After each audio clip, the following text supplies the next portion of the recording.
Match, trucs et tout ça. Oui, oui, oui.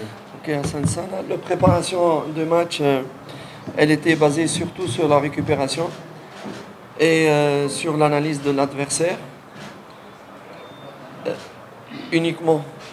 Parce que quand on joue 3 jours avant un match de la CAF, nous n'avons pas de solution que d'aider les joueurs à bien récupérer pour qu'ils puissent être en forme pour le match.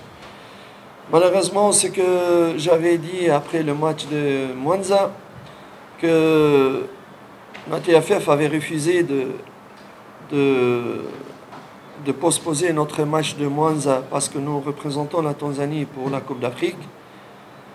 Et peut-être des gens ils disent oui, non, il n'y a pas de raison de postposer, alors que notre adversaire, tout le monde en Afrique, quand ils ont des matchs serrés, la fédération aide leur équipe pour avoir toutes les chances possibles de gagner.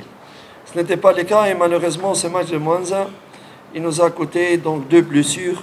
Peut-être qu'ils ne vont pas jouer pour le match de club africain parce que les gens ne nous écoutent pas. Ils ne veulent pas évoluer. Les gens ne nous écoutent pas. On ne demande pas pour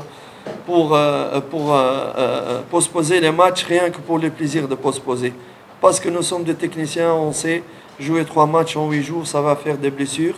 Et comme malheureusement on a tout fait, on a fait de turnover et quand même on a eu 2 blessés, peut-être qu'ils ne vont pas jouer à cause qu'on refuse de nous refuser, donc ils nous refusent de postposer les matchs. Maandalizi ya mechi ya kesho tumejiandaa, hasa muda ni mchache. Ndani ya baada ya siku 3 tulikuwa na mechi, so ambacho tuliweza kukiandaa hapo kwanza ni kufuatilia sana mpinzani wetu ambayo tunacheza naye, kuangalia namna gani anavyocheza na pia kuwapatia wachezaji muda wa kupumzika, sababu hatukuwa na muda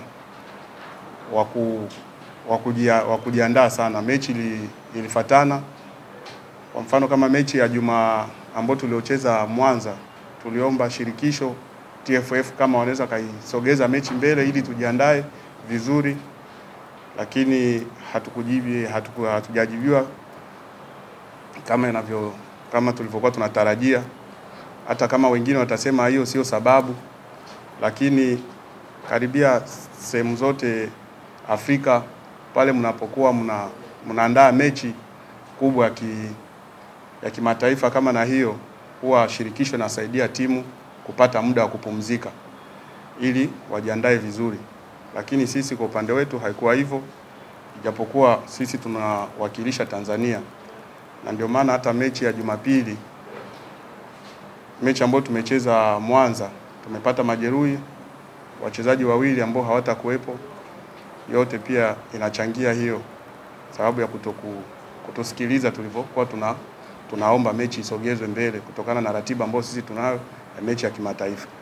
So mechi kama na hizo lazima tujiandae sasa kwa kutokana na muda ambao tumeupewa.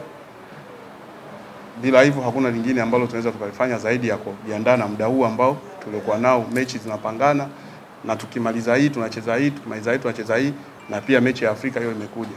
So tumejiandaa kwa design hiyo, lakini tutajitahidi kadri ya uwezo kupata matokeo. À part ça, mes joueurs sont très confiants, très concentrés malgré tout le contretemps, très concentrés et motivés pour faire un très bon résultat qui nous permettrait d'aller à Tunis avec beaucoup de chances de qualification. Nous tenons quand même à dire que le match va être difficile, les 2 confrontations vont être difficiles. Parce que j'ai l'impression qu'ici en Tanzanie, on ne connaît pas très bien le club africain. Le club africain, c'est un club égal à l'Espérance de Tunis en Tunisie, dans la popularité et dans l'histoire. Le club africain a gagné la Champions League dans l'ancien système en 91. Je crois qu'il a aussi d'autres titres. C'est un club qui a plus que 100 années d'existence. Extrêmement populaire en Tunisie. Donc c'est un club qui a la culture de l'Afrique, de compétition internationale. Et c'est pour cela que nous devons tout faire, mais alors là, tout faire pour pouvoir faire un résultat positif. C'est notre rêve, c'est notre volonté de pouvoir offrir cette qualification à nos fans. On va se battre jusqu'au bout, on va donner le meilleur de nous-mêmes. C'est ce que les joueurs m'ont promis pour qu'on puisse faire un bon résultat. Kwa upande wa wachezaji, kwanza wako concentrate kuhusu mechi ya kesho. Wana ile hali kabisa ya kutaka kufanya vizuri. Wana tuseme hiyo shauku wanayo kabisa, ili tuende mbele zaidi. Kama zawadi ambao wanaweza wakaofa mashabiki ni kwenda stage inayofuatia. Watajitahidi kadri ya uwezo wao, watajituma kadri ya uwezo wao, mradi tupate matokeo mazuri ya kutupeleka mbeleni. Ni mechi ambayo ina nje na ndani, so tutaangalia jinsi ya kufanya mradi tupate matokeo mazuri ili tuende kwenye grupu inayofuata.